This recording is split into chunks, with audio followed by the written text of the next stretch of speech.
पूरे ब्रजमंडल में आनंद की उमंग हो रही है। सबके चित्त को, सबके हृदय को ऐसा अनुभव हो रहा है कि नंद जी के लाला नहीं हुए, ये सब हमारे चित्त में ही आनंद भयो है। सब नाच रहे हैं, सब गा रहे हैं। केवल नंद भवन नहीं सजा है, हर द्वार पर बंधन बार लगे हैं, हर द्वार के चौक पुरे हुए हैं, हर द्वार पर कदली वृक्ष लगे हैं। कोई व्यक्ति पूछता है आपने अपना घर क्यों सजायो, तो ब्रजवासी के अरे भैया भयो तो नंद के लाला है, पर पतो ना ऐसा लगे कि हमारे घर ही लाला भयो है, हमारे ही हृदय को उजियारो भयो है। ठाकुर जी की उपस्थिति का यह प्रमाण है कि अव्यवस्था में भी वो सुख प्रदान करते हैं, प्रतिकूलता में भी आनंद का अनुभव जिस दिन होने लग जाए समझ जाओ कि ठाकुर जी आ गए जीवन में। अभी प्रतिकूलता अनुभव होती है, रात्रि सो नहीं पाए, एसी नहीं चल रहा था, प्रतिकूलता। भोजन अच्छे से नहीं कर पाए, भूख तो बहुत लगी थी, क्यों? नमक नहीं था, प्रतिकूलता। किसी व्यक्ति ने वचन देकर के पूर्ण नहीं किया, हृदय परेशान है, प्रतिकूलता। ये प्रतिकूलताएं भी आपको दुखी कर देती हैं, दुखित कर देती हैं, तो इसका मतलब भगवत प्राप्ति नहीं है।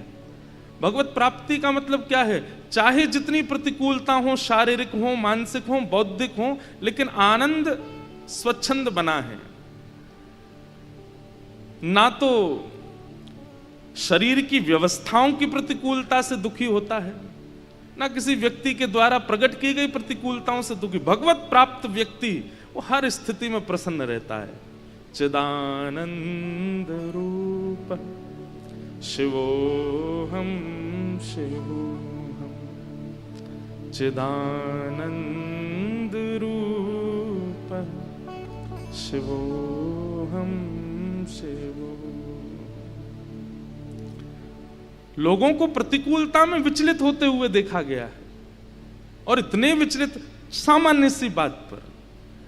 लेकिन अगर आप आध्यात्मिक हैं, कथा सुनते हैं, गंगा स्नान करते हैं, तीर्थ यात्रा करते हैं, आचार्यों को श्रवण करते हैं, तो आपका स्वरूप पता चलेगा कि प्रतिकूलता विचलित ना करे। एक आसन पर बैठ करके कथा सुनना है, इसमें भी कई लोगों को बड़ी बाधा लगती है, लेकिन भगवत प्राप्ति जब हो जाती है तो ये प्रतिकूलताएं परेशान नहीं करती, फिर तो आनंद रहता है, व्यक्ति आनंदित होता है हर स्थिति में। और वही श्री कृष्ण है। ब्रजवासियों के लिए वर्णन करते हैं कि 6 महीने तक उत्सव मनता रहा, नाच रहे हैं, गा रहे हैं, आनंद मना रहे हैं। अवाद्यंत विचित्राणि वादित्राणि महोत्सवे, लेकिन किसी को भी विचलनता नहीं हुई है। कई लोग पूछते हैं तुमने नंद जी को लाला देखो, तो ब्रजवासी कहते हैं अभी देखो तो ना है हमने, तो फिर आप नृत्य क्यों कर रहे हो? बोले पतो ना, बिना देखे इतना नृत्य कर रहे हैं, तो देख के तो का ही होएगा।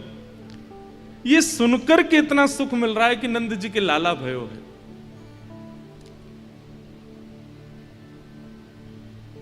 सब नाच रहे हैं, सब गा रहे हैं, 6 महीने तक उत्सव मनता रहा ब्रजमंडल में। नंद रानी यशोदा के पास जा जा करके सब ब्रजवासी निवेदन करते हैं, मैया ने लाला को मुखमंडल दिखाई दे। लेकिन मानवीय स्वभाव होता है कि अत्यंत प्रिय लगने वाली वस्तु को व्यक्ति छिपाता है, प्रस्तुत नहीं करता। ध्यान से सुनिएगा, अत्यंत प्रिय, अत्यंत मूल्यवान और अत्यंत गूढ़ वस्तु को प्रकाशित नहीं किया जाता, उसको छुपाया जाता है। इसीलिए कुछ संबंधों के लिए कहा गया कि उनको जितना गोपनीय रखो उतना अच्छा, जैसे प्रेम, जैसे गुरु आज्ञा, इनको छुपाने में ही इनकी बढ़ोतरी है। जैसे अपने गुण, कई लोग ऐसे होते हैं कि उनके अंदर कोई गुण है तो वो रूप ही ऐसा बनाते हैं, चाल ढाली ऐसी कर लेते हैं, शब्दावली ही ऐसी बना लेते हैं कि उनकी उपस्थिति से उनके गुण का पता चल जाता है कि इनमें ये गुण होगा। पर एक बात हम आपसे निश्चित कह दें, भगवत प्राप्त व्यक्ति अपने गुण को छुपाता है। वो ज्ञानी है, फिर भी सभा में जाकर के प्रस्तुत ऐसे करेगा कि मैं इतना नहीं जानता, आप बताइए ना, आपसे सुनना चाहता हूं, आपसे समझना चाहता हूं। ये भगवत प्राप्त व्यक्ति का लक्षण हो जाता, दीनता प्रधान होती है। वो गायक है, वो सुंदर है, वो ज्ञानी है, वो कर्मनिष्ठ है, वो धनवान है, ये जितने भी गुण हैं ये सब गौड़ हो जाते हैं, उसकी दीनता प्रधान रहती है। बस ये भगवत प्राप्त व्यक्ति का लक्षण है।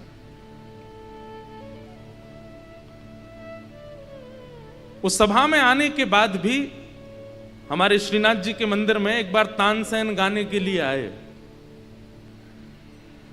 तो तानसेन जब गाने के लिए आए तो तानसेन तो राजाओं की सभा में गाते थे।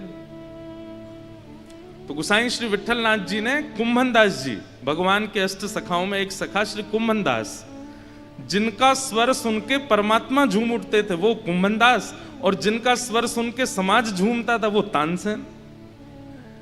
तो तानसेन जी जब गाने के लिए आए तो गोसाई श्री विठलनाथ जी ने कुंभनदास जी को उनकी सेवा में मतलब भाई बड़ा गायक है, आगरा से आ रहा है, उनका बैठने की प्रबंध, उनके जलपान की प्रबंध में कुंभनदास जी को लगाया। ध्यान से सुनिएगा, कुंभनदास जी ऐसे अद्भुत गायक हैं कि ठाकुर जी के नेत्र सजल हो जाते हैं कई बार उनका स्वर सुन के। लेकिन तानसेन के सन्मुख वे ऐसे रह रहे हैं कि तानसेन को पता ही नहीं चला कि ये गायक हैं। तानसेन उन्हीं को आज्ञा कर रहा है, मेरा तंबूरा उठा के इधर धर दो, अरे जल थोड़ा शीतल लेके आओ, घड़ा वाला लेके आओ। कुंभनदास जी दौड़ दौड़ के सेवा कर रहे हैं, तानसेन आया है। तानसेन ने जब गायन किया ठाकुर जी के सन्मुख तो वाह वाह हुई, खूब वाह वाह करने लगे सब लोग। और थोड़ी देर गाने के बाद तानसेन ने आज्ञा ली, गोसाई श्री विठलनाथ जी से कहा मेरी सेवा पूर्ण हुई। तो गोसाई जी ने कहा ठाकुर जी के राजभोग का समय है, आप थोड़ा विराजो, राजभोग में एक पद पारंपरिक गाया जाए, वो कुंभनदास जी गाएंगे। तो कुंभनदास जी पीछे बैठे थे। तो तानसेन बोला कौन कुंभनदास? तो जैसे ही वो उठे तो अरे ये तो वही है जो सुबह हमारा तंबूरा उठा के चल रहे थे, हमारे जलपान की व्यवस्था कर रहे थे, ये गाएंगे। तानसेन जी बोला आओ आओ बैठो, हमें नहीं पता था तुम गाना जानते हो। नहीं नहीं हम तो कुछ नहीं जानते। अच्छा अच्छा गाओ। उन्होंने सोचा मंदिर में जो कीर्तन करते हैं वैसे ही होगा कोई। कुंभनदास जी ने जैसे ही गाना शुरू किया, प्रथम स्वर प्रस्तुत होते ही तानसेन के संपूर्ण अंग के मानो जैसे रोंगटे खड़े हो गए हो। इतना बड़ा गायक जिसने सदैव गागा करके पूरे विश्व को रुझाया। अरे तानसेन सामान्य नहीं है, जिसके गायन से साक्षात मेघ बरस जाते हैं, जिसके गायन से साक्षात दीप प्रज्वलित हो जाता है। तानसेन के सन्मुख सारे राग रागनी हाथ जोड़ के खड़े रहते हैं, हमको सेवा में लीजिए। लेकिन आज वो किसी का स्वर सुन के जब शून्य हो गए, वाणी नहीं है उनके पास बोलने के लिए, बस नेत्रों से अश्रु गिर रहे हैं और कुंभनदास जी की ओर अपलक नेत्रों से देख रहे हैं। कुंभनदास जी का जब गायन पूर्ण हुआ, तानसेन बोले आप 2 मिनट मंदिर से बाहर आएंगे? बोले क्यों? मुझे आपको प्रणाम करना है। मैंने जीवन में स्वामी श्री हरदास जी के अलावा किसी को प्रणाम नहीं किया, लेकिन आज आपको प्रणाम करना है। क्यों?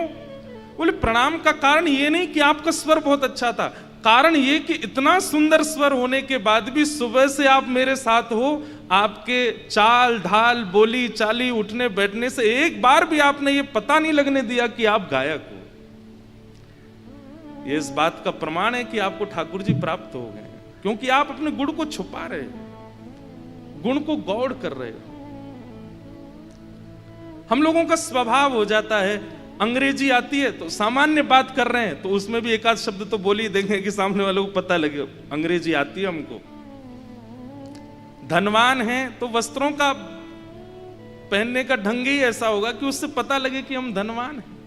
लेकिन भगवत प्राप्त व्यक्ति वो अंतर्मुखी रहता है, उसे ज्यादा इस बात की रुचि नहीं होती कि मेरे बारे में सबको पता लगे, मुझे सब जाने, मेरे गुण पर सब रीझ हैं। और सब ब्रजवासी ऐसे ही हैं। सब ब्रजवासी आनंदित हो रहे हैं, भाव विह्वल हो रहे हैं, सब नाच रहे हैं, गा रहे हैं, उत्सव मना रहे हैं। धन्य घड़ी जब होए यशोदा मैया कह के बोले, धन्य घड़ी जब होए यशोदा मैया कह के बोले। अरे मैया, हम तो अब वादना की प्रतीक्षा कर रहे हैं, तुम्हारो लाला मैया मैया करके बोले। और नूपुर बांध दो चरणन में, घुट मन डोले।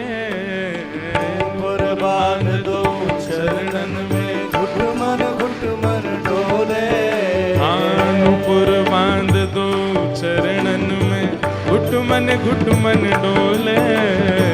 नूपुर बांध दो चरणन में, घुट मन डोले। ओ पकड़े बाबा की उंगलियां तेरा लालना, पकड़े बाबा की उंगलियां तेरा लालना। पकड़े बाबा की उंगलियां तेरो लालना। पकड़े बाबा की उंगलियां तेरा लालना। अरे जुग जुग जीवे री नंदनानी मैया तेरो लालना। ओ जुग जुग जीवे री नंदरानी मैया तेरा लालना। हे नंद घरा नंद भयो, जय कन्हैया लाल की। यशोदा के लाला भयो। जय कन्हैया लाल की। हे जग प्रतिपाल भयो, जय कन्हैया लाल की। प्यारो राधा रमण लाल भयो। जय कन्हैया लाल की। हे नंद घरा नंद भयो। जय कन्हैया लाल की। हे नंद घरा नंद भयो। जय कन्हैया लाल की। आनंद घरा नंद भयो। जय कन्हैया लाल की। नंद घरा नंद भयो। जय कन्हैया लाल की। सब ब्रजवासी नाच रहे हैं, गा रहे हैं, उत्सव मना रहे हैं, आनंदित हो रहे हैं। उत्सव का मतलब ही होता है जहां देहाभिमान शून्य हो जाए, वो उत्सव है। तभी नंद उत्सव की उस सभा में पूतना का आगमन हुआ, राक्षसी। बाधा केवल संसारी व्यक्ति को ही आती है ऐसा नहीं है, वैष्णवों को भी आती है। और वैष्णवों के जीवन में आने वाली जो बाधा हैं, वही राक्षस रूप में श्री कृष्ण जन्म उत्सव में आ रही हैं। ठाकुर जी के संपूर्ण जीवन काल में जितने राक्षस आए, एक प्रकार से, सब लोग बहुत ध्यान से सुनो, भगवान के जीवन काल में जितने राक्षस आए, ये राक्षस आगमन एक प्रकार से संकेत है आप लोगों को, हमारो ध्यान करवे वाले, हमारो भजन करवे वाले, हमारी साधना करने वाले, भक्ति के मार्ग को पालन करने वाले सब वैष्णवों के लिए ठाकुर जी संकेत देते हैं। बोले मैं भी तो बिना विपरीतता के नहीं रहा ना। आप भजन करते हो, साधन करते हो, नाम जप करते हो, तो फिर विपरीत अवस्था से इतना घबरा क्यों जाते हो? मैं परमात्मा हूं कि विपरीतताओं से नहीं बच रहा हूं। जैसे प्रसन्न मुद्रा में पूरा जीवन व्यतीत कर रहे हैं, तुम क्यों परेशान होते हो? तुम क्यों व्यथित होते? अरे 6 दिन में पूतना आई, ये बड़ी बात। इससे भी बड़ी बात कि जन्म ही कारागृह में हुआ है, जेल में जन्म हुआ है। किसी बालक का कारागृह में जन्म होना, ये कहीं ना कहीं सांसारी लोग इस बात पर बड़ी चिंता व्यक्त कर सकते हैं, अरे राम राम बेचारे, देखो ये बालक का जन्म कितना दुर्भाग्य, इसका जेल में जन्मा। लेकिन ठाकुर ठाकुर जी मानो हम आप सबको एक प्रोत्साहन दे रहे हैं कि दुर्भाग्यशाली संसार में कोई नहीं होता, इसलिए किसी की स्थिति पर दुर्भाग्य मत। हां, दुर्भाग्यशाली कौन है? हरिद्वार में कथा हो रही है, 15 मिनट की दूरी पर कथा हो रही है, फिर भी सुनने नहीं आ रही, ये दुर्भाग्य है। गंगा जी बगल में बह रही हैं, फिर भी स्नान आचमन नहीं कर रही, ये दुर्भाग्य है। बद्रीनाथ केदारनाथ जाने की स्थिति है, लेकिन मनाली शिमला घूम रहे हो, ये दुर्भाग्य है। समुद्र महोदधि पुरी के समुद्र नारायण का दर्शन कर सकते हैं, लेकिन फिर भी गोवा का ही समुद्र बढ़िया लग रहा है, ये दुर्भाग्य है, ये दुर्भाग्य है। और सबसे बड़ा दुर्भाग्य क्या है? भारत में जन्मे हैं, ऐसी भूमि पर आप जन्मे हैं जहां की पुरातनता, जहां के शास्त्र विधि, जहां की परंपरा अद्भुत है, अतुलनीय है, फिर भी वैष्णव, ये दुर्भाग्य है, ये दुर्भाग्य है। दुर्भाग्य और कुछ नहीं है।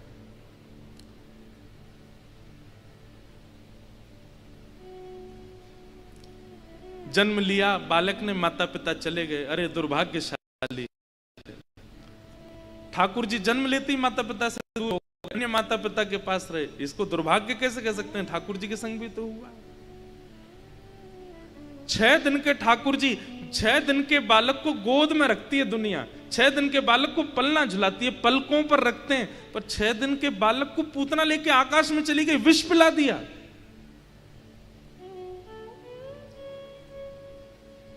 इसलिए भैया किसी को दुर्भाग्यशाली मत मानो। दुर्भाग्यशाली उसको मानो जो सब व्यवस्था पाते हुए भी उन व्यवस्थाओं से भगवत प्राप्ति नहीं कर रहा है, वो दुर्भाग्यशाली है। पूतना राक्षसी है, कंस ने उसको बताया कि मेरे शत्रु ने 84 कोस में कहीं जन्म ले लिया है, लेकिन मुझे जगह नहीं पता कहां जन्म लिया है। पूतना बोली चिंता मत करो, 10 दिन के भीतर पूरे 84 कोस में जितने बालकों ने जन्म लिया है, मैं सबका सूची निकलवाती हूं, और जिस ने जन्म लिया सबको मार दूंगी मैं, कोई नहीं बचेगा। उन्हीं के बीच में आपका शत्रु कृष्ण भी मर जाएगा। कंस ने कहा जाओ करो इस क्रिया को, और पूतना अत्यंत सुंदरी रूप धारण करके घर घर जाती है, और अपने रूप के प्रभाव से घर के जनों को आकर्षित कर लेती है। उनके छोटे नवजात बालक को गोद में लेकर के अपना पयोधर विष पिला करके और मार देती है। ये मानवीय स्वभाव हमेशा से रहा है कि वो सुंदरता, वो वस्त्र और व्यक्ति के लटके झटके जो होते हैं उन पर बहुत जल्दी आकर्षित हो जाता है। समझ रहे हैं बात को? यदि कोई व्यक्ति जैसा ठाकुर जी ने बनाया वैसा नहीं है, एक्स्ट्रा अपने आप को निर्माण कर ले, थोड़े विचित्र से बाल कर ले, विचित्र सा अपना मुखमंडल बना ले, थोड़े बढ़िया से कपड़े पहन ले, थोड़ा ज्यादा एक्स्ट्रा ऑर्डिनरी लगने लग जाए, तो हमारा विश्वास सहज हो जाता है उस पर, और यही हम लोग फंस जाते हैं। मैं हमेशा कथा में कहा करता हूं, प्रभाव नहीं स्वभाव देखो। आपको जान के आश्चर्य होगा, प्रभु श्री राम जब धरा धरती पर आए थे, उस समय राम जी से ज्यादा प्रभाव रावण का था। हिरण्यकश्यप जब पृथ्वी पर था, तब नृसिंह भगवान से ज्यादा प्रभाव हिरण्यकश्यप का चल रहा था। प्रभु श्री कृष्ण जब ब्रजमंडल में जन्मे, उस समय कंस का प्रभाव ज्यादा था। तो प्रभाव ज्यादा होना कोई बड़ी बात नहीं है, राक्षसों का भी रहा है, उस पर आकर्षित मत हुआ करो। यदि किसी का प्रभाव आपको अपनी ओर खींच भी रहा है, तो उस समय कथा को याद कर लेना, बोले भाई ये देखो, इसका चलना हमको अच्छा लगा, इसका पहनाव अच्छा लग रहा है, इसका बोली चाली अच्छी लग रही है, इसके लटके झटके अच्छे लग रहे हैं, लेकिन वास्तविक इसका जो अंतरंग गुण है, जब तक वो पता ना चल जाए तब तक मैं इसके समीप नहीं जाऊंगा। ये विचार होना चाहिए। चाहे आपके मित्र संबंध हो, चाहे आपका विवाह संबंध हो, चाहे आपके माता पिता बहन बंधुओं के अलावा किसी से भी संबंध हो, प्रभाव मत देखिएगा, स्वभाव। पूतना का रूप इतना सुंदर है और उसके वस्त्र आवस्त्र इतने सुंदर हैं कि सब उस पर रीझ गए। बहुत ध्यान से सुनिएगा। जैसे ही सभा में प्रवेश करती है, सब आकर्षित हो जाते हैं कि अरे अरे आपके बालक को जरा मैं गोद में खिला लूं, तुरंत बालक दे देते हैं। खिलाते खिलाते खिलाते समय पाते ही अपने पयोधर में जहां वो विष लगा के गई है दे देती है, मुख में मर जाते हैं बालक। और ऐसे मारते हुए पहुंच गई गोकुल।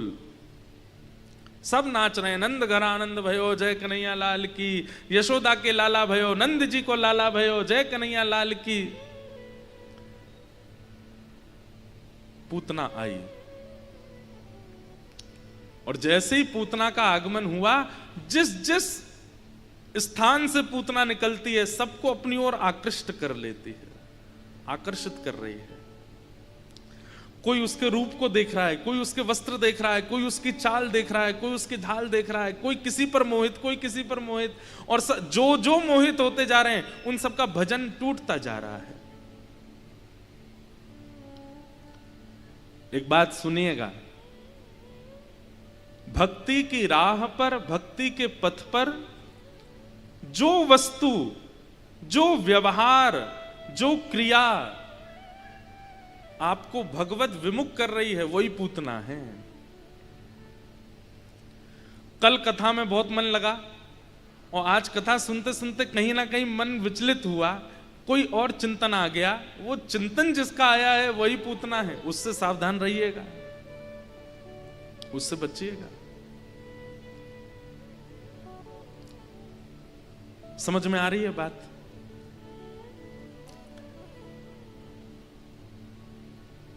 पूतना पर सब मोहित हो गए। पूतना ने जैसे ही नंद भवन में प्रवेश किया तो यशोदा मैया ने जैसे ही पूतना को देखा, पूतना को देख करके मन में एक बार को एक एक एक किंचित भाव आया, अरे विधाता तैने बहुत बुरा कियो मेरे संग, मेरो लाला इतने विलंब ते भेजो, यदि पहले ही भेज दे तो यही तो ब्याह कराती अपने लाला को। देख कितनी सुंदर है, अरे या के वस्त्र कितने सुंदर, या के नेत्र कितने सुंदर, या के आभूषण कितने सुंदर।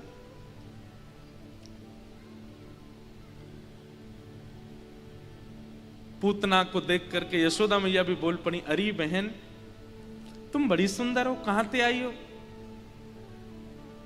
पूतना ने अपना ऐसे कोई परिचय दिया, पास के गांव से आई हूं, आपके लाला भयो, तुम्हें तो रोक ही नहीं पाई, मैं तो मिलवे आई हूं या देखवे आई हूं। अरे तुम्हारो ही लाला है, लो अपनी गोद में लो। ठाकुर जी तुरंत उसकी गोद में दे दी। बंधुओं, यहां पर बहुत प्रकाश डालते हुए श्री वेदव्यास जी महाराज कह रहे हैं कि पूतना के रूप, स्वरूप, व्यवहार, स्थिति सबको आकर्षित कर ले गई, लेकिन जिनको आकर्षित करना चाहिए था वो आकर्षित नहीं हुए। साक्षात कितना बड़ा सौभाग्य है पूतना का कि उसकी गोद में परमात्मा है, लेकिन ठाकुर जी गोद में जाते ही नेत्र बंद कर लेते हैं और अपने छोटे छोटे भुजाएं ऐसे हाथ ऊपर और रख लेते हैं कि कहीं इसकी छाया भी नहीं आवे हमारी आंखन पे। आप अपने गुण, व्यवहार और लोक रंजन की स्थिति से संसार को तो रिझा लोगे, संसार को रिझाना। और एक बात और बताएं आपको, जैसे जैसे समय आगे बढ़ता जा रहा है, सोशल मीडिया का टाइम बढ़ता जा रहा है, दुनिया को रिझाना कोई बहुत बड़ी बात नहीं।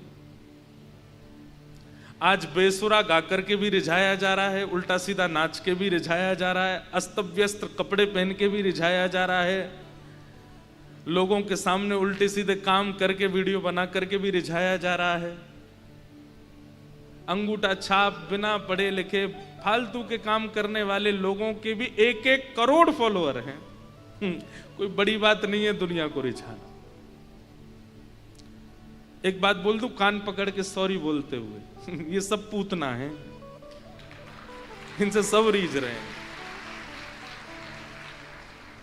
इनसे सब रीझ रहे हैं।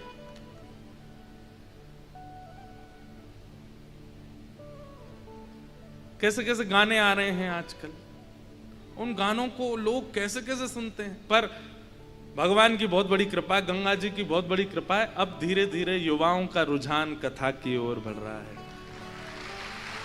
धीरे धीरे हमारे युवा भाई बंधु कीर्तन सुनते हैं, संकीर्तन सुनते हैं, छोटे छोटे बच्चे आते हैं हमसे मिलने। आप कभी हमारे पास एक दो दिन बिता के देखो, इतना सुख मिलेगा ना आपको। इतने युवा आते हैं, इतने छोटे छोटे बच्चे। हमारे राम जी महाराज आज इतने खुश हो रहे हैं, बोले भैया इतना अच्छा लगता है, कितने युवा आते हैं और बिल्कुल एकाग्रचित्त। तो मैंने कहा भैया बस नजर नहीं लगे, ये सुनते रहें, क्योंकि युवाओं का थोड़ा हमको एक पाया ढीला ही लगता है इनका। इनकी 4 व्हीलर गाड़ी है, एक व्हील में हवा कम ही रहती है, ये कब पलट जाए पता नहीं है। इसलिए जब तक चल रहा है बढ़िया चलने दो। दिखाएं महाराज जी।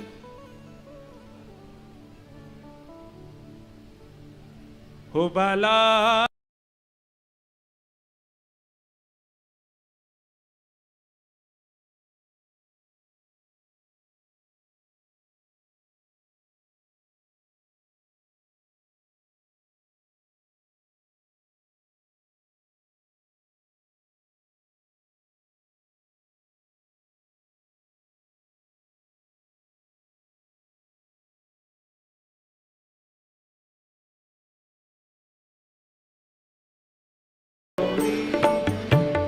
जिन भेषा मेरो गिरधर रीझे, जिन भेषा मेरो गिरधर रीझे, मैं सो ही भेष धरूंगी हो, मैं तो सो ही भेष धरूंगी हो, मैं तो सो ही भेष धरूंगी हो, मैं तो सो ही भेष। अरे हाँ मैं बैरागन ही होंगी, मैं बैरागन होंगी, मैं बैरागन ही होंगी, मैं बैरागन होंगी। प्राण हमारा वहाँ बसता है,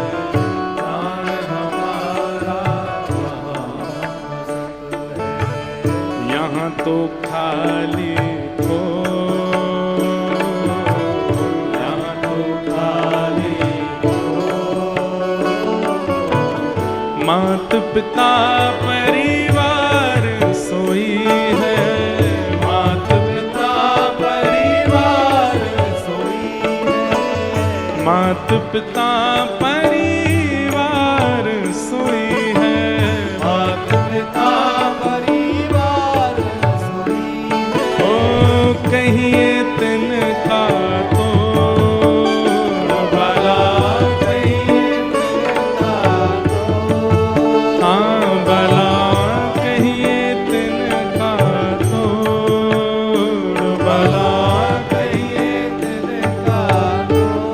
अरे हाँ मैं बैरागन होंगे, मैं बैरागन। मीराबाई की इस पद की सबसे अच्छी बात पता है क्या है?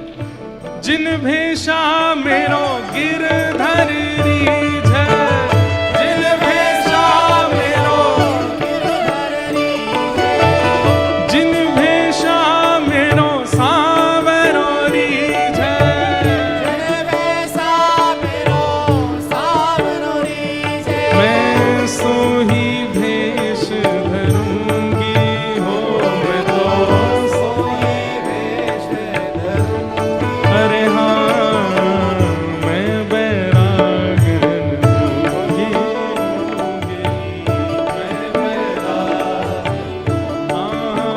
होंगी, मैं बैरागन होंगी, मैं बैरागन। बैठ जाओ। तो पूतना का स्वरूप क्या है? जिस भेष से संसार रीझे, जिस भेष से दुनिया रीझे, जिस क्रिया से, जिस कर्म से सब मेरे को देखें, ये पूतना का स्वरूप है, ये पूतना का स्वभाव है। और मेरी ऐसी कोई क्रिया, मेरा ऐसा कोई गुण, मेरा ऐसा कोई स्वरूप जिससे ठाकुर जी रीझ जाएं, वो वैष्णव है, वही भक्ति पथ है।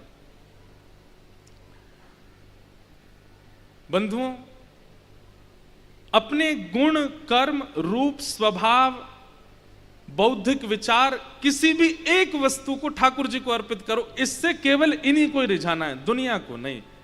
जैसे कोई भी हम प्रसाद सिद्ध करते हैं तो ठाकुर जी को निवेदित होने से पहले कोई और छू नहीं सकता उसको, नहीं तो ठाकुर जी को भोग नहीं लगेगा। अगर आप कोई मिठाई लेकर के आए और घर के बच्चे अगर उसको पहले खा लें तो ठाकुर जी को भोग नहीं लगती, झूठी हो गई। ठीक वैसे ही अपने भी जीवन की किसी एक वस्तु को उच्छिष्ट मत होने दो, दुनिया के झूठेपन से उसको दूर रखो। वो केवल ठाकुर जी के लिए है। वो कोई गुण भी हो सकता है, कोई विचार भी हो सकता है, कोई स्वभाव भी हो सकता है, किसी का रूप भी हो सकता है, किसी के कला भी हो सकती है। कोई कला, कोई ऐसी कला जिसको आपके घर के माता पिता भी नहीं जानते, वो कला केवल ठाकुर जी के लिए है। कोई ऐसा गुण जो आपका संबंधी भी नहीं जाता, साथी भी नहीं जानता, वो केवल ठाकुर जी के लिए है। आपके उसी गुण, उसी कर्म, उसी कला से आपको भगवत प्राप्ति हो जाएगी, निश्चित है। उसको उच्छिष्ट मत करो।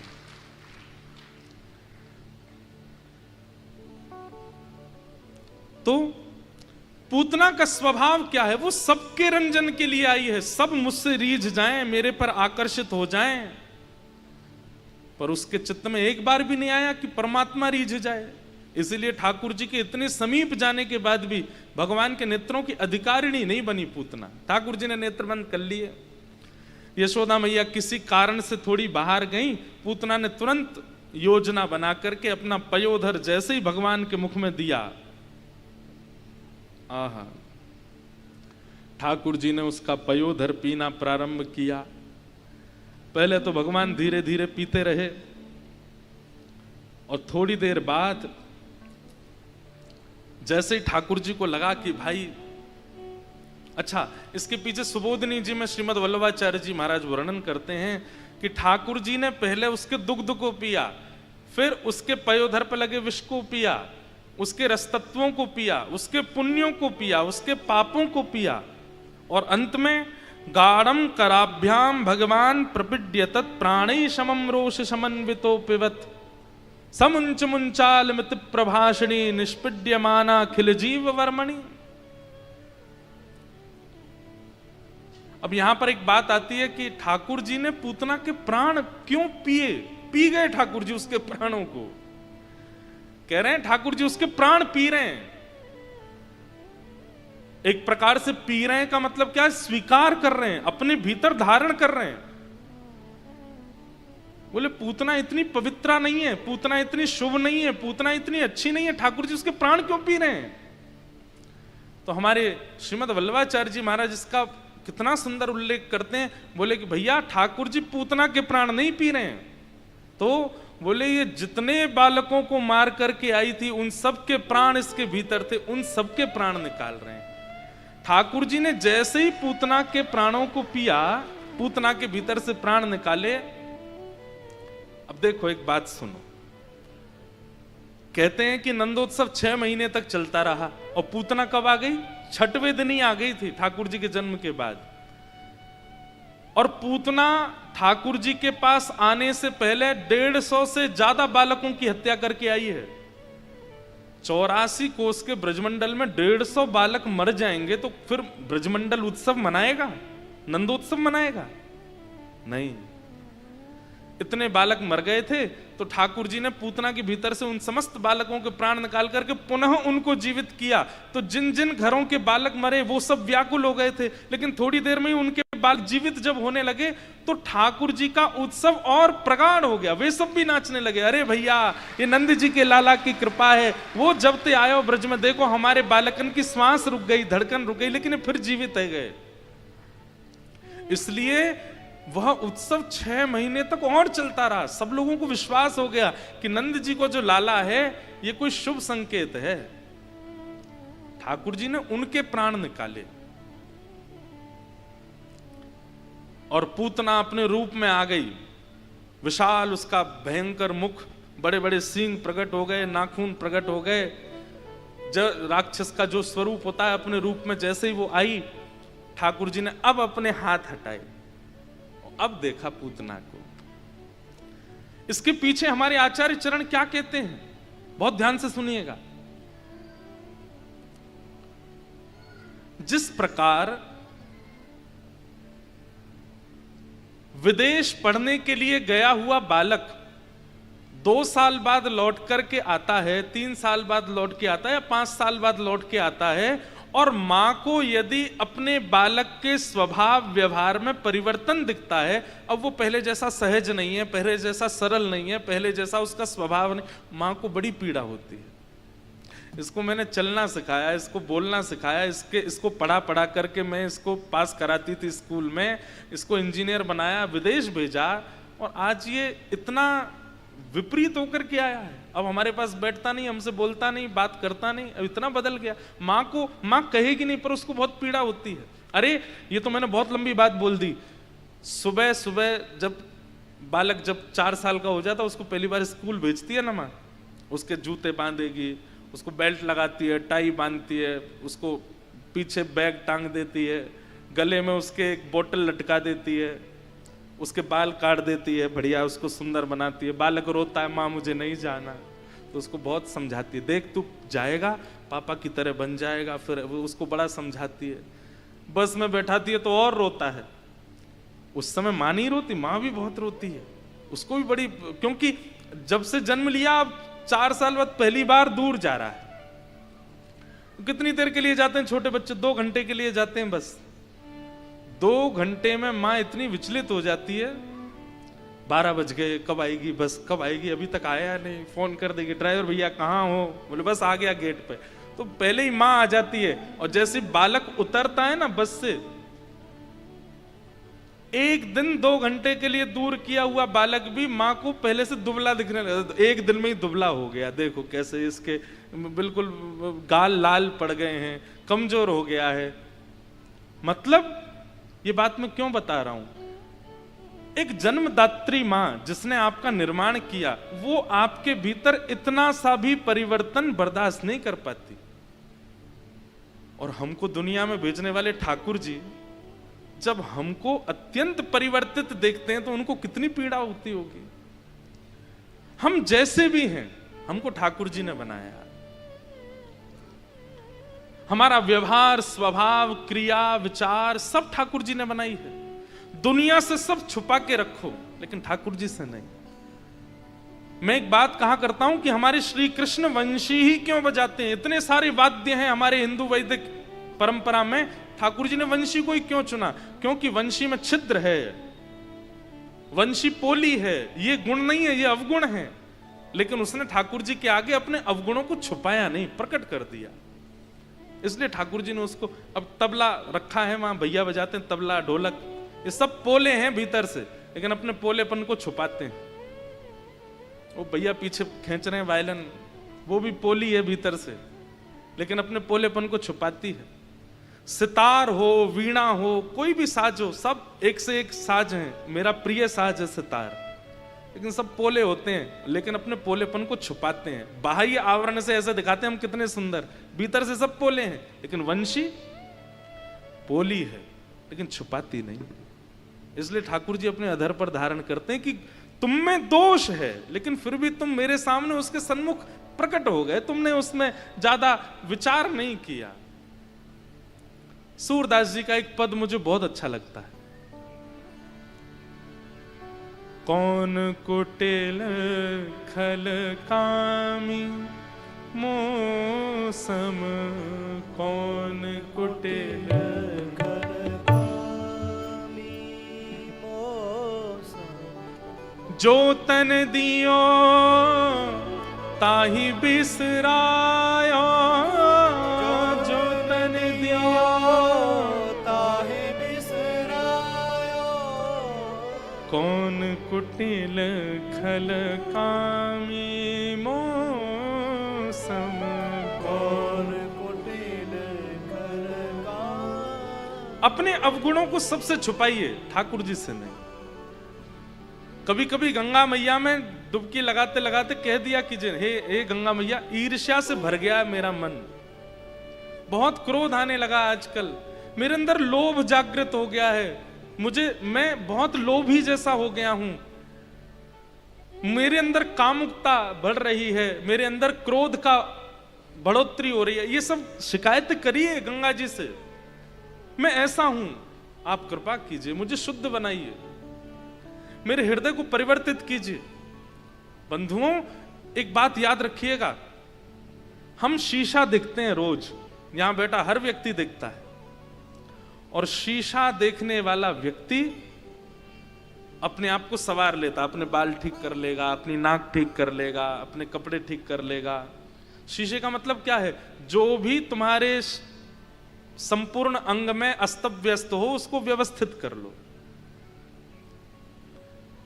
अगर कोई व्यक्ति शीशा ना देखे, 10 दिन शीशा मत देखो, कितने विचित्र हो जाओगे आप, बाल विचित्र हो जाएंगे, मुखमंडल विचित्र हो जाएगा, कपड़े विचित्र हो जाएंगे।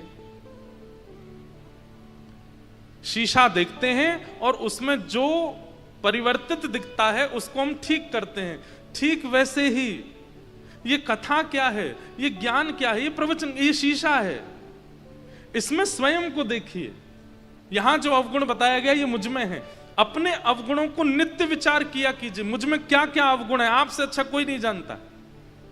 मुझ में लोभ है, मुझ में ईर्ष्या है, मुझ में काम है, मुझ में क्रोध है, मुझ में ये है, ये सारे अवगुण देखिए और नित्य अपने अवगुणों का चिंतन किया कीजिए। हम गुणों का चिंतन करते हैं, अवगुणों का नहीं।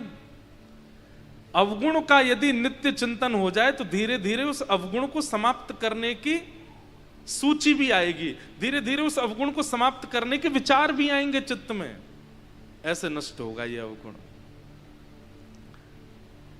मैं पत्नी से तेज आवाज में बात कर जाता हूं, मैं पति को समझ नहीं पाती हूं, या बच्चे हमारी बात नहीं सुनते, या बच्चे सोचे माता पिता को कैसे समझाएं, ये सारे अवगुण हैं। इन अवगुणों का नित्य चिंतन करो, क्या करें, कभी ना कभी तो उसकी कोई सूची आएगी चित्त में। हम केवल अपने गुण का विचार करते हैं, मुझे अच्छा क्या। हमारे पूज्य पिताजी महाराज, वो जब कभी भी हमारी कथा सुनते हैं ना, कथा सुनने के बाद मैं जब प्रणाम करने जाता हूं तो वो 10 गलती से कम बताते नहीं है। आज तुमने ये गलत बोला, आज तुमने यहां गलती करी, आज तुमने ये गलत बोल दिया, इस विचार को ऐसे नहीं कहना था, इसको ऐसे नहीं कहना था। बचपन में जब मैं प्रारंभ किया था कथा कहना तो मुझे बहुत पीड़ा होती थी, पिताजी प्रशंसा ही नहीं करते, कितना भी अच्छा कह लो कभी अच्छा ही नहीं बोलते। लेकिन ये कृपा हुई कि उन्होंने अच्छा कभी कहा नहीं, तो परिवर्तन करने की इच्छा हुई। अपने दोषों का नित्य चिंतन करो कि क्या क्या दोष हैं, उस पर क्रिया करने का भी मन होगा। और ठाकुर जी के आगे छुपाओ नहीं, ठाकुर जी के आगे जाके सब प्रस्तुत कर दो। नाथ मैं ऐसा हूं, नाथ में थारो जी थारो, नाथ में थारो जी थारो, चोखो बुरो कुटिल और कामी, चोखो बुरो कुटिल और कामी, जैसो हूं तिहारो, जैसो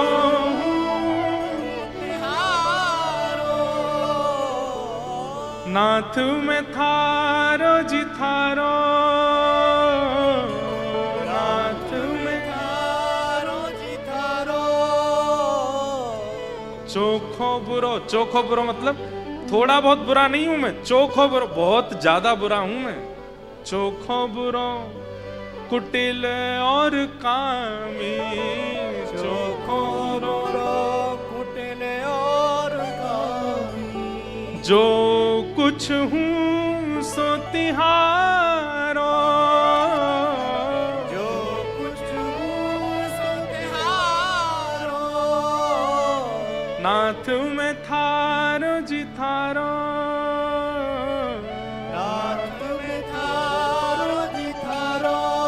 पूतना के इस प्रसंग से ये सीखो कि ठाकुर जी के आगे बनावटी बन के नहीं जाना है। किसी सभा में जाना है, रिश्तेदार आ रहे हैं, शादी में जाना, सब जगह बनावटी रहो, पर ठाकुर जी के सन्मुख नहीं।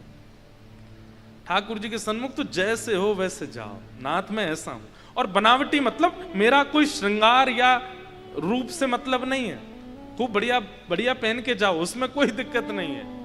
अपने अंतरंग विचारों को परिवर्तित करके मत जाओ, उसमें छिपाओ करके मत जाओ, जैसे हो वैसे। भाई वैद्य के सामने रोग लेकर के जाओगे तभी तो चिकित्सा होगी। और वैद्य से अगर आपने छुपा लिया तो फिर चिकित्सा कैसे होगी? दवाई रिएक्शन और कर जाएगी। इसलिए डॉक्टर के सामने सब बता दो। सुबह उठते हैं सिर में भी दर्द हो जाता है, वमन हो जाता है, ऐसा होता है वैसा होता है, भूख नहीं लगती, सब बता दो तो वो समझ जाता है कि पीड़ा क्या है। ऐसे ही ठाकुर जी वैद्य हैं, उनके आगे ज्यादा बनावटी बन के मत जाओ, जैसे हो वैसे। नाथ, पड़ोसी को देखता हूं मुझे ईर्ष्या होती है, मेरे बुआ के बच्चे आते हैं तो मुझे अच्छा नहीं लगता है, उनसे मुझे क्रोध आता है, पत्नी की ये बातें मुझे बहुत बुरी लगती हैं, ऐसा होता है, वो सामने वाले के धन को देख के मुझे लोभ होता है। सब बोल दो, जो किसी से नहीं कहा ठाकुर जी को सब बताओ। परिवर्तन अपने आप देखोगे आप। ठाकुर जी को बता दिया, ठाकुर जी फिर चिकित्सा करेंगे उसको दूर करने की। हम बुरे क्यों बने रहते हैं? क्योंकि हम छुपाते हैं, खुद से भी और ठाकुर जी से भी। इसलिए प्रस्तुत करो। पूतना राक्षसी बनकर के आई, भगवान ने उसका वध किया। जोर की आवाज हुई, सब ब्रजवासी दौड़े, कहां भय हो, कहां भय हो, कहां भय हो? देखी तो महाराज विशाल पूतना पड़ी है। सब ने दौड़ के पहले भीतर जाके देखी, लाला कहां है? लाला मिलो नहीं। तो देखी महाराज तो पूतना के पयोधर पे पड़ो है लाला। सब ने जाकर के ठाकुर जी को वहां से उतारा, लेकर के गौशाला गए। गौमूत्रेण स्नापित्वा पुनर्गौरज सार्वकम, गौमूत्र से स्नान कराया, गौ की चरण रज को ठाकुर जी के 12 अंगों पर लगाया और गाय की पूंछ से ठाकुर जी को झाड़ा दिया। अब देखो, एक बात हमारी सुनिएगा, गाय जानवर नहीं है, वैद्य है। कौन है? वैद्य। और आपकी तो चलो जो भी हो, ठाकुर जी की तो वैद्य है। पूरे विश्व की पीड़ा परमात्मा दूर करता है और परमात्मा की पीड़ा गैया दूर कर रही है। बताओ। भागवत जी में स्पष्ट लिखा है, जब जब राक्षस आए तब तब यशोदा मैया तुरंत ठाकुर जी को लेके कहां जाती? गौशाला में। गैया के 12 भगवान के अंगों पर गैया के चिन्ह लगाती। अच्छा एक बात बोलें, पूरी भागवत जी में आपने ये नहीं सुना होगा कि ठाकुर जी बीमार हुए, ठाकुर जी को बुखार आ गया, ठाकुर जी के सिर दर्द हो गया, ठाकुर जी कमर में दर्द हो गया। एक जगह आया बस, ब्रजवासियों की याद में रुक्मणी जी को बताने के लिए ठाकुर जी को ज्वर चढ़ा था। ठाकुर जी हमेशा शारीरिक स्वस्थ ही रहे। क्यों? नित्य जितने दिन श्री कृष्ण पृथ्वी पर विराजमान रहे, नित्य एक दिन भी बेनागा किए। ऐसा एक भी दिन नहीं गया कि गैया का स्पर्श नहीं किया ठाकुर जी ने। हर दिन, चाहे ब्रज की लीला हो चाहे द्वारिका लीला हो। अरे जब महाभारत का युद्ध हुआ था ना, तो ठाकुर जी ने पांडवों से कहकर के सबसे पहले पांडवों के शिविर में गऊ को स्थापित किया। छोटी सी गौशाला बनवाई थी जहां पर सारे योद्धा रहते थे, वहां किनारे में एक छोटी सी गौवंश को भी बुलाया था और सब योद्धाओं से कहा, नित्य गैया को प्रणाम करके जाओ, या तो तुम्हारी विजय होगी, और अगर कहीं युद्ध में मारे गए तो गैया को प्रणाम करके गए, अधोगति नहीं होगी, भगवत नाम की प्राप्ति होगी। नित्य गैया को प्रणाम करो। ये टप टप ताली बजाने से कुछ नहीं होगा, क्योंकि हमने तो गैया की बिल्कुल कदर की नहीं। जिनको ठाकुर जी इतना मान देते हैं, हम उनका मान नहीं दे रहे, तो ठाकुर जी हमें कैसे प्राप्त होंगे?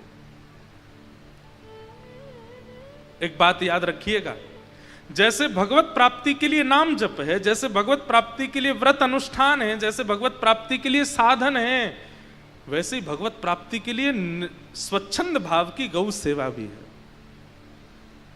गौ सेवा, और गौ सेवा भी किस भाव से? अब आप कहोगे ग्वारिया भी तो करते हैं गौ सेवा, हाँ, तो उनकी सदगति होगी। गौ सेवा भी इस भाव से कि कोई देखे ना, कोई पूछे ना, कोई जाने ना, बस ये मेरी है, मैं इनकी सेवा करूं। मैं तो कथा में कहता हूं, जिसको गौमूत्र और गौ गोबर से घृणा होती है, ठाकुर जी को उससे घृणा होती है। हमारे अष्ट सखा गाते हैं, आगे गाय पाछे गाय, इत गाय उत गाय, गोविंद को गायन में बस वो ही भावे। गैया के बीच में ठाकुर जी को बहुत अच्छा लगता है। गाय, गंगा और गौरी, इन तीन की उपासना जीवन में ले आइए। गौरी मतलब मातृशक्ति, माताएं बहनें। गाय, गंगा और गौरी। आज मुझे एक व्यक्ति ने निवेदन किया, बोले महाराज जी आप एक चीज कथा में बोल देंगे। मैंने कहा बताओ। बोले अभी वो श्रावण आएगा तो कावड़िया आते हैं हरिद्वार, आप उन सब से एक निवेदन कर दीजिए। क्या? कि गंगा में स्नान करें, एक तो कुल्ला ना करें, एक वस्त्र ना धो। मैंने कि केवल कावड़ियाओं से नहीं, गंगा स्नान करने वाले हर व्यक्ति से हमारा निवेदन है कि गंगा जी में ना तो वस्त्र धोइए, ना कभी कुल्ला कीजिए। ये दो काम मत कीजिए। ये परिवर्तन की भावना अपने अंदर लाइए, आपके सारे पुण्य क्षीण हो जाते हैं। चरणामृत है ठाकुर जी का। तो गैया की सेवा में थोड़े लगिए, ठाकुर जी को बहुत प्रिय है। ठाकुर जी धीरे धीरे अब 3 महीना के हो गए। 3 महीना के जैसे ही भये तो ठाकुर जी ने आज पहली बार करवट बदली। और जैसे ही ठाकुर जी ने करवट ली, यशोदा मैया ने नगाड़े बजवा दिए। पूरे ब्रजमंडल में आनंद है। बोले कहा भयो? बोले आज नंद के लाला ने करवट ली है। करवट जानते हैं? ठाकुर जी ऐसे है गए। सोचो हमारे वृंदावन के लाला कितने लाडले हैं, इनकी करवट का भी उत्सव होता है।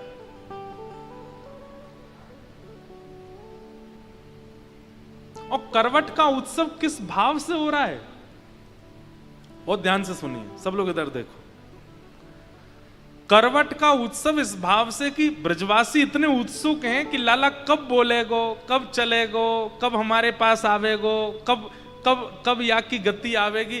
तो करवट एक प्रकार से सबसे पहला मूवमेंट होता है बालक का। तो पहली बार करवट ली है तो इसलिए ब्रजवासी इतने खुश है कि बस अब करवट ले ली, कल को पाम भी चलावेगो, फिर गुटमुन भी चलेगो, फिर बैठना सीख जाएगो, और फिर एक दिन चल चल के हमारे घर आयो करेगो। तो ब्रजवासियों को इतनी उत्सुकता हुई कि करवट लेने पर ही उत्सव मना दिया। और छोटा मोटा उत्सव नहीं मना, खूब विशाल झड़ा भंडारा। झड़ा भंडारा मतलब 84 कोस के ब्रजमंडल में किसी के घर पर चूल्हा नहीं जला, सब नंद भवन आए रोटी खावे। क्यों? करवट लिया आज लाला ने। जिनके आप दर्शन करते हो, राधा रमण हो, राधा वल्लभ हो, बिहारी जी हो, बड़े लाडले लाला, बड़े लाडले।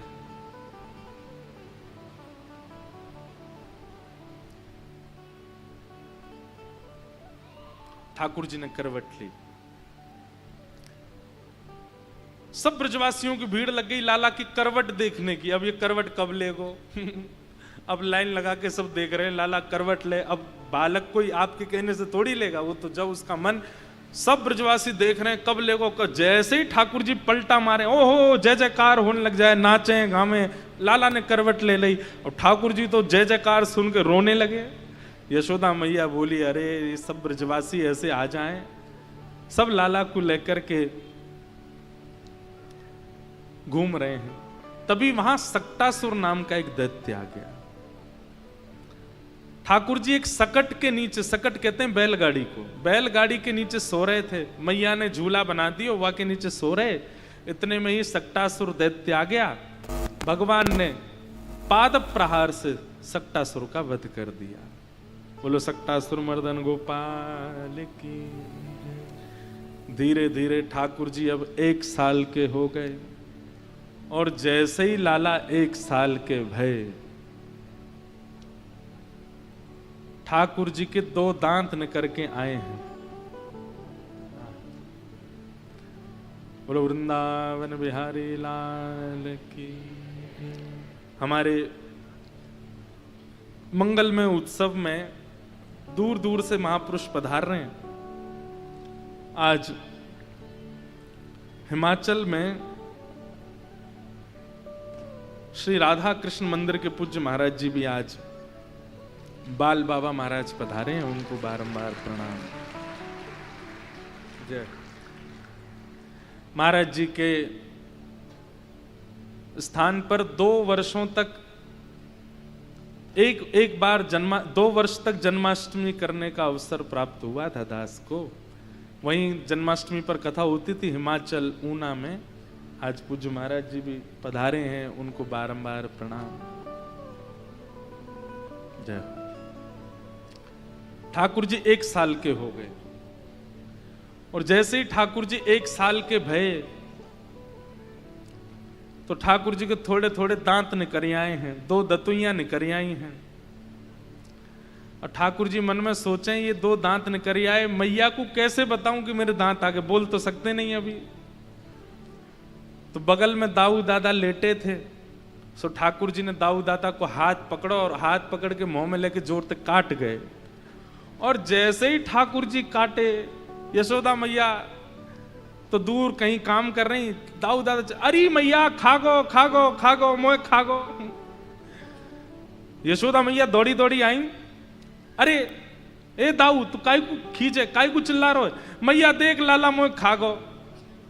मैया बोली वाके केवल मसूड़े हैं, वाके दांत तो है ना है, वो कितनी जोर से खा जाए तेरे लगेगी तो है ना। ना मैया देख।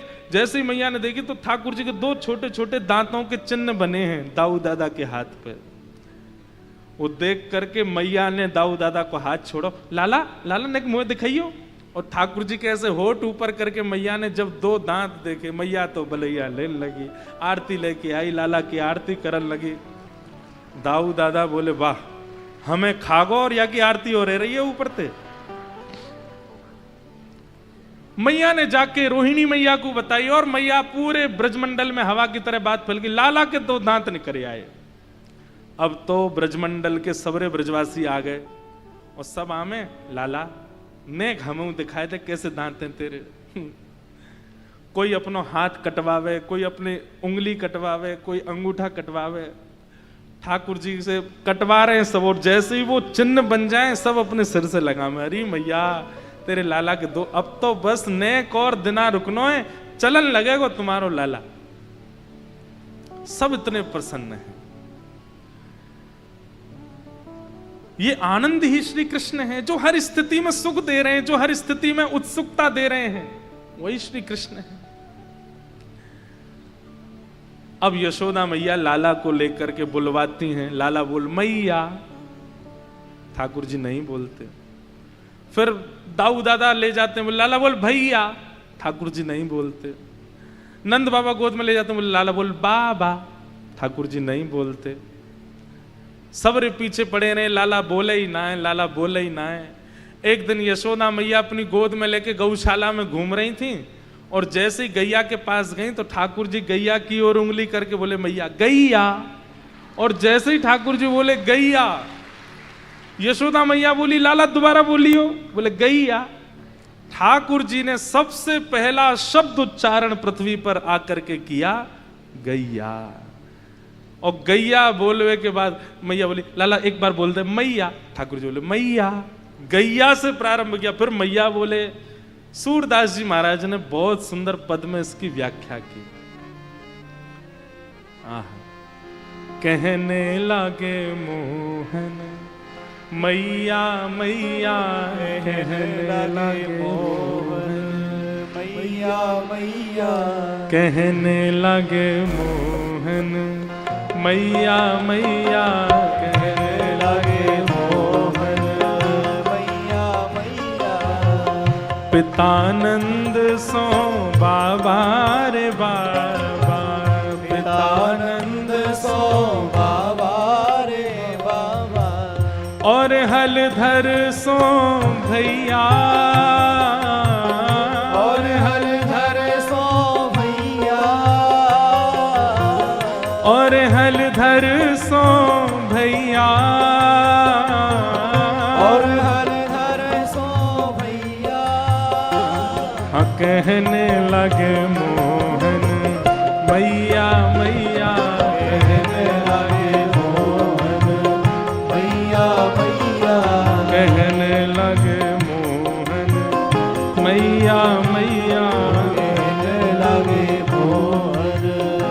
मैया मैया बोल नंद के लाला की।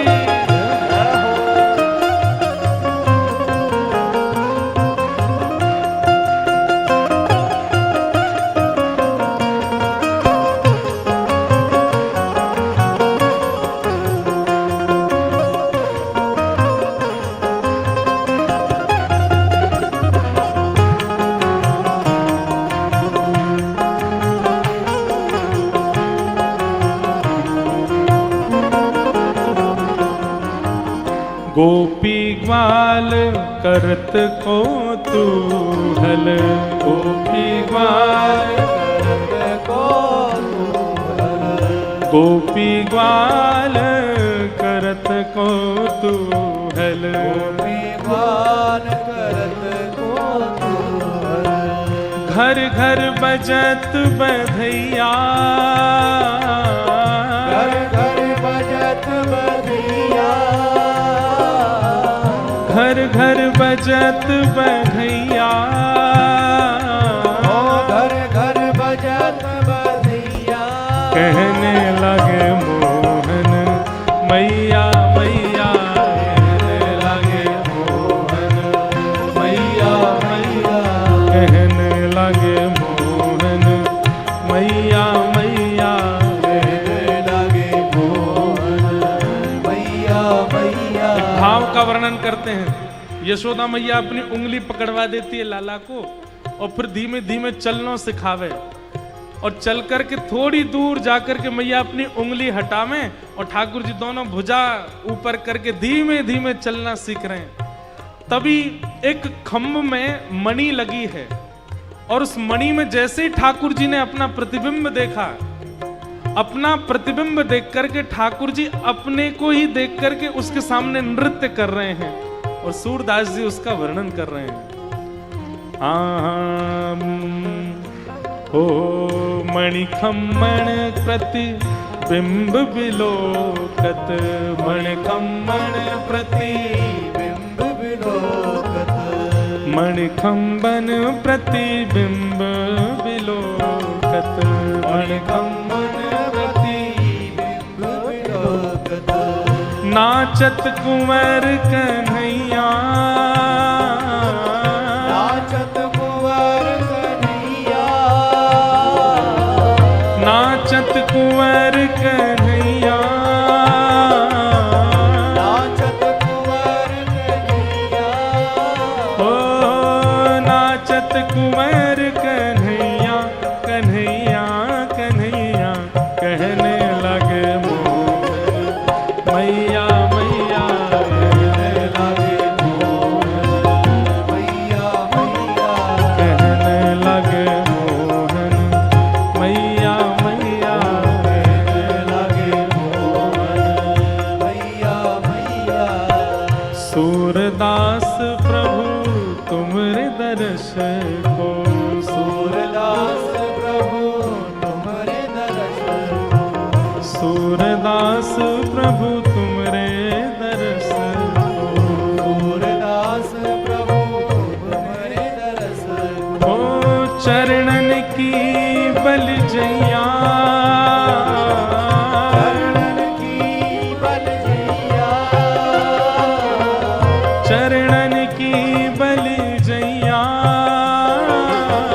चरणन की बलजैया, कहने लगे मोहन मैया मैया, कहने लगे मोहन मैया मैया, कहने लगे मोहन मैया मैया, कहने लगे मोहन मैया मैया, कहने लगे मोहन मैया मैया, कहने लगे मोहन मैया मैया। ठाकुर जी बोलने लगे।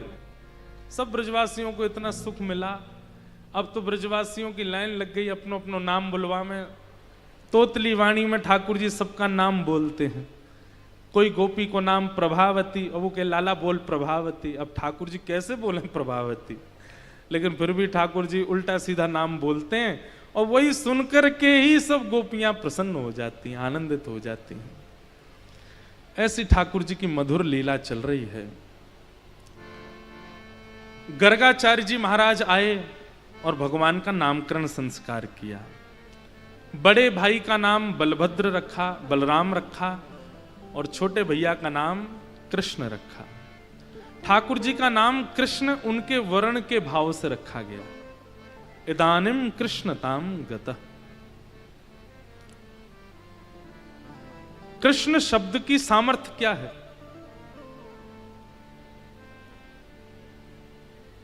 कृस्तु भूवाचक शब्द है। पृथ्वी के स्वामी को कृषि कहते हैं, और ण जो है वो निवृत्ति वाचक है। मतलब इस नाम को गाने वाला व्यक्ति निवृत्ति को प्राप्त होता है, और पृथ्वी पर रहने वाला व्यक्ति अगर इसको गाए, पृथ्वी का स्वामी कृषि और ण यानी निवृत्ति, पृथ्वी के स्वामी यानी कि मानवों की जिस नाम से निवृत्ति होगी, जिस नाम से मुक्ति होगी, वही है कृष्ण। ठाकुर जी का नाम। लोग अधिकतर कृष्ण शब्द का उच्चारण गलत करते हैं। कई लोग कृष्ण कहते हैं, कई लोग कृष्णा बोलते हैं, कई लोग कृष्ण बोलते हैं। बहुत उच्चारण उसका शुद्ध नहीं कर पाते। शुद्ध उच्चारण कृष्ण।